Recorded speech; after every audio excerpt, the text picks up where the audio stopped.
Assalamualaikum warahmatullahi wabarakatuh. Puji syukur kita panjatkan hadirat Allah Subhanahu wa taala. Alhamdulillahirabbil alamin. Atas segala yang diberikan oleh Allah kepada kita, nikmatnya, karunia-Nya dan lain-lain yang tidak bisa mungkin kita hitung jumlahnya. Salawat dan salam semoga tetap Allah limpahkan haribaan baginda kita Rasulullah Muhammad sallallahu alaihi wasallam, uswah hasanah, suri tauladan yang patut dan wajib kita yakini apapun yang dibawa olehnya, dan wajib kita ikuti apapun yang dituntunkan beliau dalam sunnah-sunnah dan syariat-syariatnya Allah Subhanahu wa taala. Sahabat cendekia yang dirahmati Allah Subhanahu wa taala,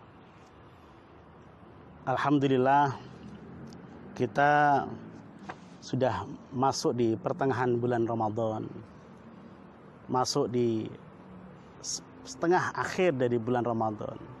Mudah-mudahan setengah pertama di bulan Ramadan yang sudah kita lalui, sudah kita jalankan ibadah kita kepada Allah Subhanahu wa taala, mendapatkan ridho dari Allah Subhanahu wa taala, mendapat taubat kita, istighfar kita, mendapatkan ampunan dari Allah Subhanahu wa taala.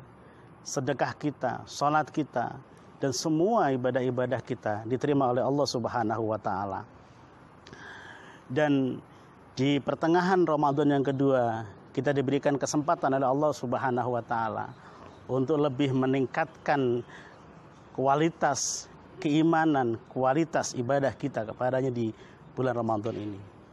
Sahabat cendekia yang dirahmati Allah Subhanahu wa taala, banyak di antara kita yang merasa kecewa, yang merasa sakit hati, yang merasa gagal ketika apa yang kita inginkan, apa yang kita harapkan tidak tercapai.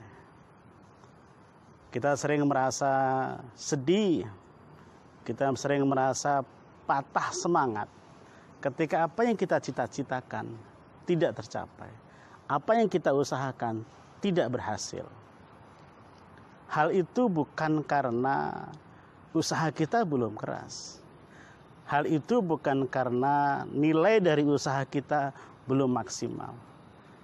Tapi yang menyebabkan kita kecewa, yang menyebabkan kita patah semangat, yang menyebabkan kita menjadi manusia yang putus asa adalah kita sering menggantungkan permasalahan kita. Kita sering menggantungkan harapan kita bukan kepada zat Allah Subhanahu wa taala yang maha tempat bergantung, atau tempat yang boleh atau hanya Allah lah tempatnya untuk kita bergantung. Kita sering menggantungkan kepada teman kita. Kita sering menggantungkan permasalahan kita, tujuan hidup kita, atau cita-cita kita berharap kepada orang. Sahabat cendekia yang dirahmati Allah Subhanahu wa taala, karena perlu diketahui ketika kita menggantungkan permasalahan kita, ketika kita menggantungkan keinginan kita, atau kita bergantung kepada makhluk, pasti yang akan timbul adalah kekecewaan. Pasti yang kita akan dapatkan adalah kekecewaan. Karena makhluk bukanlah tempat bergantung. Bagaimana kita menggantungkan sesuatu kepada orang lain, yang orang lain itu sendiri tidak mampu mencukupi kebutuhannya. Begitu kata Ibnu Athaillah dalam kitabnya Al-Hikam. Sahabat cendekia yang dirahmati Allah Subhanahu wa taala, maka bagaimana ketika kita harus bersikap terhadap apa yang kita cita-citakan? Kita bagaimana bersikap terhadap apa yang kita inginkan, kita harapkan dari Allah Subhanahu wa taala. Di dalam suratul Fatihah Allah berfirman, "Iyyaka na'budu wa iyyaka nasta'in." Kepadamu wahai Allah aku menyembah, wa iyyaka nasta'in, dan kepadamu aku mohon pertolongan. Aku mohon pertolongan ya Allah. Sahabat cendekia yang dirahmati Allah Subhanahu wa taala, maka lepaskanlah ketergantungan kita kepada makhluk. Hilangkanlah ketergantungan kita kepada manusia. Gantilah ketergantungan kita kepada Allah Subhanahu wa taala. Karena hanya Allah adalah tempat, hanya Allah lah tempat bergantung buat kita. Tidak ada lain, tidak ada tempat lain bergantung selain kepada Allah Subhanahu wa taala. Tidak ada kepada siapapun kita bergantung, hanya kepada Allah Subhanahu wa taala. Kalau kita sudah menggantungkan semua permasalahan hidup kita, kalau kita sudah menggantungkan semua hal tentang kehidupan kita kepada Allah Subhanahu wa taala, insya Allah kita tidak akan pernah kecewa. Insya Allah kita tidak akan pernah sakit hati. Insya Allah kita tidak akan pernah berputus asa. Karena apa? Karena Allah Subhanahu wa taala pasti menepati janjinya kepada setiap umatnya, setiap hamba-hambanya. Ud'uni astajib lakum. Mintalah kepadaku, pasti aku akan kabulkan. Pasti aku akan jawab, pasti aku akan ijabah. Sahabat cendekian dirahmati Allah Subhanahu wa taala. Kadang dalam hal seperti ini kita masih menganggap Allah bukan tempat bergantung yang pertama. Kita lebih percaya kepada orang lain. Kita lebih percaya kepada teman.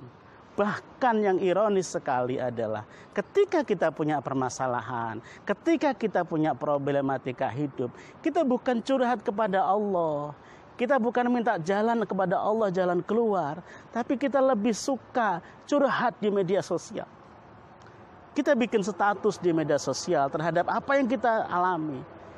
Kita menggerutu di media sosial terhadap apa yang kita alami. Supaya orang lain tahu, atau apapun niatnya itu. Yang jelas itu bukanlah sifat karakter seorang muslim yang beriman. Seorang yang muslim yang bertauhid, yang percaya, yang yakin, yang membenarkan bahwa tiada tempat bergantung kecuali Allah Subhanahu wa taala. Sahabat cendekian dirahmati Allah Subhanahu wa taala. Mudah-mudahan kita bisa berintrospeksi diri di pertengahan bulan Ramadan ini. Kita berbanyak zikir kita kepada Allah Subhanahu wa taala. Kita perbanyak munajat kita kepada Allah Subhanahu wa taala. Kita hilangkan sedikit demi sedikit sehingga habis dari kita kebergantungan kita kepada makhluk, kebergantungan kita kepada manusia, kebergantungan kita kepada orang yang dia sendiri tidak mampu mencukupi kebutuhannya. Sahabat cendekian dirahmati Allah Subhanahu wa taala. Maka aneh ketika manusia lupa kepada Allah Subhanahu wa taala. Lupa bahwa hanya Allah tempat bergantung. Qul huwallahu ahad, Allahus samad. Karena dalam tauhid kalimat ahad, mentauhidkan Allah, itu adalah hal yang paling pertama. Setelah mentauhidkan Allah, yang kedua adalah kita menggantungkan segala urusan kita kepada Allah Subhanahu wa taala. Sahabat cendekian dirahmati Allah Subhanahu wa taala. Maka ketika kita bersyahadat, asyhadu alla ilaha illallah, di situ ada kalimat tauhid la ilaha illallah. Setelah arti dari makna la ilaha illallah itu adalah la ilaha, yang tidak ada Tuhan yang wajib atau yang berhak disembah kecuali Allah. Di situ juga ada makna tidak ada zat, tidak ada Tuhan, tidak ada tempat, tidak ada yang bisa menjadi tempat bergantung illallah kecuali Allah Subhanahu wa taala. Sahabat cendekian dirahmati Allah Subhanahu wa taala. Mari kita kembalikan fitrah diri kita. Kita kembalikan fitrah kita sebagai makhluk yang selalu bergantung kepada sang penciptanya, yaitu Allah Subhanahu wa taala. Karena sejatinya fitrah manusia adalah bergantung kepada yang menciptakan. Siapa yang menciptakan? Allah Subhanahu wa taala. Kita diciptakan oleh Allah Subhanahu wa taala, maka kita wajib bergantung kepada Allah Subhanahu wa taala. Karena Allah lah yang tahu terhadap kita. Karena Allah pencipta kita. Karena Allah lah yang tahu kebutuhan kita. Karena Allah adalah pencipta kita. Karena Allah lah yang tahu bagaimana kita melangkah. Karena Allah lah yang menciptakan kita. Sahabat cendekian dirahmati Allah Subhanahu wa taala. Kita move on dari bergantung kepada makhluk. Kita move on dari bercerita, curhat di media sosial terkait dengan persoalan hidup kita. Insya Allah itu menjadi lebih baik. Insya Allah itu menjadikan hati kita lebih tenang, dan insya Allah itu yang menjadikan kita diridhoi oleh Allah Subhanahu wa Ta'ala.